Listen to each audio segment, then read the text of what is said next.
It's Garage Quest, and today we're talking about everyone's favorite part of D&D, carousing? And two.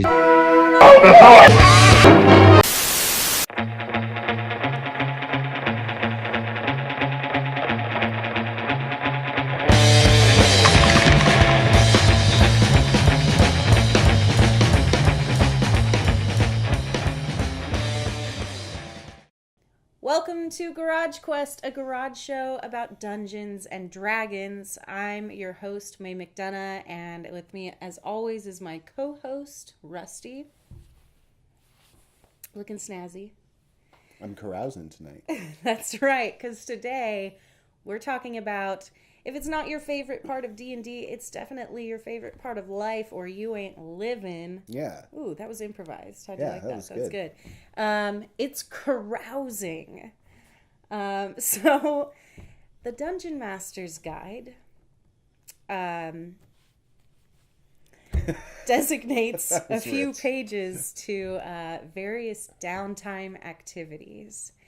And my favorite of which is carousing. So, what exactly is carousing? So carousing is, the proverbial night out on the town, Yeah. A lot of times we as RPGers can get caught in the grind, of campaigning, and role playing is not, or should not be, well, it doesn't have to be, and I think it's more fun if you don't make it all about hack and slash. I agree. Yeah, and there's a basic form to an adventure. Usually you've got, because it works similarly to a film or a book, you've got that prologue moment, and then you're maybe going to do some discovery, a puzzle, and it's all going to lead to some epic battle because that's how climax works. But that can become mundane. Yeah, and right? And not very realistic. I mean, after all, real life has things that are just one-offs and disconnected. Yeah. And I think that's why a lot of long-running works of fiction, like TV shows and serials, etc., will often have the one-off just for fun episode, where they don't follow the typical format. The monster of the week. Oh, no, you're talking about a lock-in. Yeah, where it becomes about the crush that Mulder and Scully have on each other, for example. I know you were going for the X-Files reference there. Yeah. But no, it's just a way to just focus on the characters. And carousing is one of those rare instances where you put the agency entirely in the player's hands. Mm-hmm. And the DM is the one having to improvise in response to what they have in mind for what their characters would do as a night on the town. Yeah. And I think that's really cool. Cool addition to any narrative. I do too. So, in summary, the basic answer would be that carousing is time that your players spend exploring their vices, and I think the book says engaging in hedonistic activities. Definitely. So the only real requisite that the DMG gives is that it costs 4 gold pieces to participate in carousing. That's right. You spend one night living the healthy or the wealthy. Yeah, that's right. I think the DMG specifies that for that evening when you're carousing, you spend money like a wealthy man would. Yeah. And,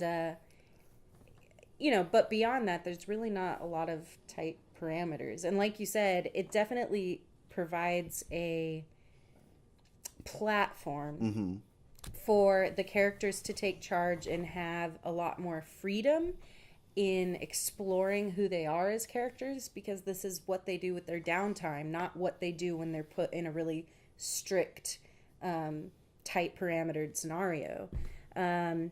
So I think that really encourages active role playing, where you're gonna really see your players interact with each other as their characters and make choices that it kind of switches roles between the DM and the players, because at that point it encourages really active role playing where players dive into their characters in a way that they can't maybe normally express through the really tight parameters of a normal adventure, and it allows them to have to dive into who their characters are a little more, because they're making choices of what they do with their free time. Absolutely. Like some of your character backgrounds, for example. This might be where those really come into play. Like the folk hero, for example.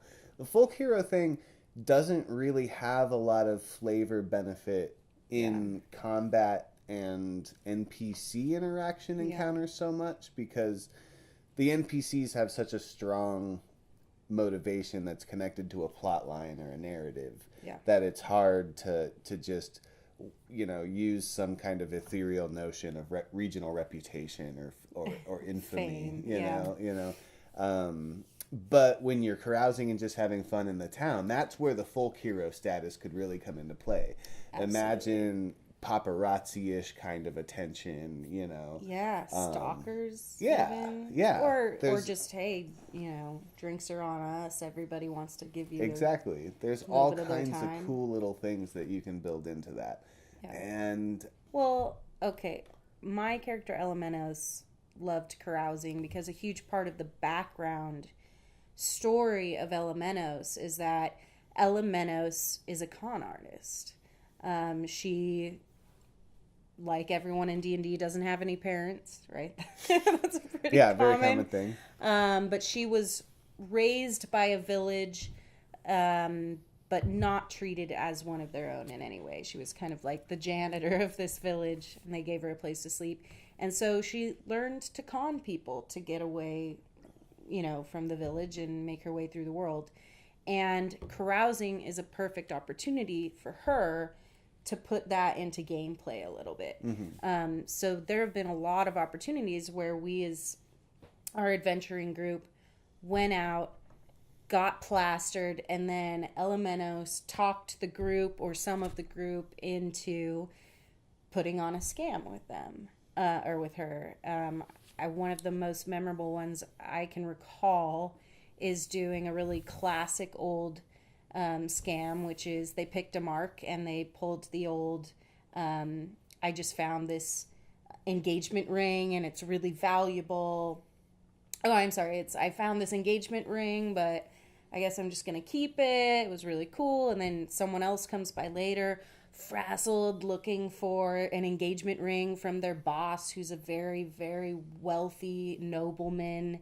And you got it backwards. Anything. The one person comes first and says, "I've lost this ring," but it's not there, and they look around a little bit for it. And then the other person. Well, you can do it either way.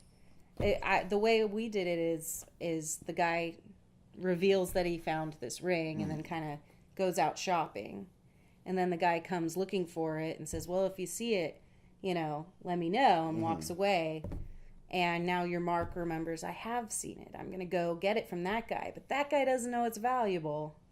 So I'm going to pay him less than it's worth, get it from him, and then go try and sell it to the man who's looking for it. And we'll pay a lot for it. But of course, it's not valuable. So it's an easy way to make some money off of him. And I like the other one maybe a little bit better. Okay, I remember two. So are you referring to the time we auctioned off paintings that weren't actually valuable? I think the other one. Okay. I knew this is where you were going. This one didn't involve the whole group, really. It involved me and one other person. But we got plastered just enough that we didn't black out, and we found a man who had blacked out and passed out. And I laid down next to him close to morning. When he woke up, I pretended that I was his prostitute, and he owed me money, and my pimp came looking, who is, of course, played by Shump or somebody at the time. Which is a great way to scrounge up capital. You know. Yeah, and all of these are, you know, Googleable scams, to be honest. They're classic scams.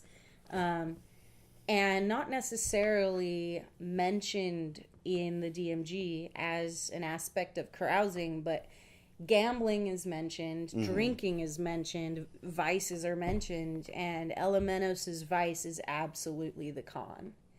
And these things took up entire sessions, and they're certainly some of the most memorable for me. Yeah. Although that being egocentric, it's you remember it, our other players remember it, and we had a really great time, despite there being much of any DMing going on. And that's the thing. It's like once your group builds up a certain amount of momentum with the role playing, and people really get into that yes and mentality. It provides an opportunity, because it can get a little bit overwhelming to be a DM every week or every 2 weeks or however often you guys play. Absolutely. And to always have these intricately planned and thought out encounters, that's just not always feasible. And honestly, if you did it every week, you might burn out. And it's exhausting to the players too. I've noticed that the times that we as a group, we meet every week, and have for a few years. We as a group, when we play, when we start to seem like the inventors, we're just not participating as much, or we're not remembering last week, those sort of things.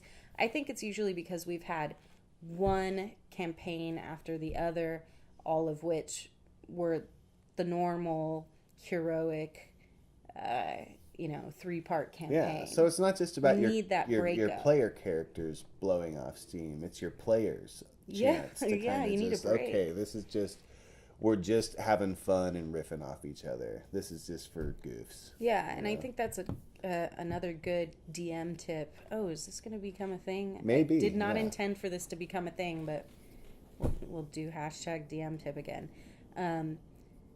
That your players need breaks. If ever you find that your players just don't seem as into your campaign as you wanted them to be, it may not be a reflection on your campaign or your DMing skills at all. It might just be that it's kind of become monotonous to do this on a regular basis. Maybe they need some sort of outside of the box experience, like downtime activities provide. That is actually a really good point, is that like none of this you should be taking too personally or seriously, and if you do notice for whatever reason the experience is starting to lull, spice it up, refer to the DMG, look at these random encounter tables, look at the downtime activities, maybe your players are wealthy enough after collecting all these treasures from being, murder hobos for 10 levels that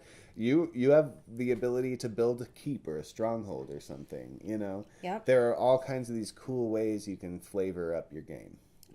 Definitely look at downtime activities, because like you're saying, there are plenty more than just carousing. And our group has done all of them, I think. We run a business right now, which we have to maintain. We have a keep, which we have to maintain. We've certainly gone carousing many times. In fact, Ryan, my brother, DM'd last week, and he had us, the villages around our keep needed some justice from us. So they asked us to make some rulings on small disagreements throughout their villages. Yeah, totally disconnected from any plot, really, but just kind of like almost these like little mundane dramas that play out. And just kind of having fun with the characters, Yeah, and, you can throw little tiffs and battles in there, even into carousing. You can have a bar brawl if you need, or go rob a guy at rapier point, or just whatever you need to do. Lover's point, to rapier point. It. Are we going to have a #MeToo in every episode as well? No, why did you go there? Good God. So that said, there are consequences to carousing, right? Yeah. There are good consequences and bad consequences, the most obvious of which would be the carousing table. Yeah. So no matter what level of role playing or player agency that you're infusing into this carousing encounter, whether you're taking just part of a session or the entire session, it could be fun to end it with the DMG's carousing table to work out what the long-term consequences of this, Yeah, or immediate even. Yeah. Some of the carousing table results, I think, are like, you wake up and you blacked out last night and now you owe some guy some money and you don't recall why. Yeah, or you pissed someone off. there's certainly an element of the lottery to the table because it costs 4 gold pieces to play for the night. Yeah. And there's a chance that you lose money, but there's also a chance that you gain make money. That's right. I like that. Yeah. So there is a carousing table provided in the DMG, and you don't have to use it. We've certainly gone carousing and not used the carousing table. I like to spice up. Nice. I like to spice up the tables. They're a good starting point. But honestly, your party better than the writers of the book, as great as the writers are. One of the most popular threads I see pop up time and time again on like Red D&D it are people expanding on the carousing table. And there are some insanely outside the box consequences that they throw in there. Having children. Yeah. There are some really strange carousing tables out there, so I highly recommend anyone check that out. Social disease. Social disease. Very old-fashioned. That's a very polite way of saying that. But there are other consequences outside of just the carousing table. And the consequences actually can reinforce the story and the narrative, too. Well, that's what I'm getting to exactly, is that some consequences of those consequences can be that you are now provoking an entirely new campaign. Maybe you have a new nemesis. Maybe you have to go find a way to find an item that you borrowed and then lost while you were carousing. 1,000 possibilities. A story can begin the morning after. Yeah. Speaking of the morning after, if you roll 31 to 40, you get caught up in a whirlwind romance. Oh, do you? Do you remember the time that How Roscoe whirlwind? and Shump ended up at the end of the night with the twin sisters, girlfriends? Yeah. That was a great bonding moment for Roscoe and Shump, a halfling and a half-orc.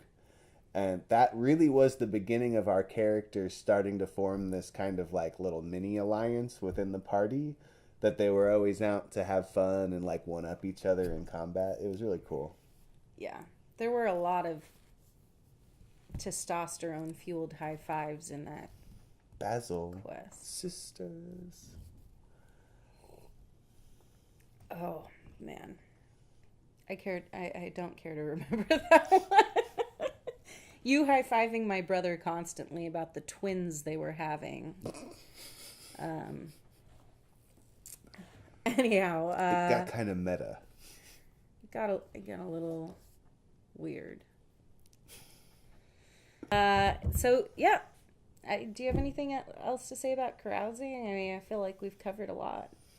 No, definitely read the downtime activities section if you haven't yet. Yeah, and go carousing. Try, if you haven't done carousing in your campaigns, if you have a lot of like power gamers that just want to get in there and do some serious damage, throw them a curveball. Like, Yeah. let them feel things out for once, you Yeah. know. Especially if you don't have a group that switches off on DMing like we do. Mm-hmm. It's kind of A good way to put the power into the other people's hands. yeah, for a and bit. see what they do with it a little Yeah. bit. So yeah, I highly recommend carousing. Do you? Personally, yes. In life. Yeah, in And life in D&D. and in D&D.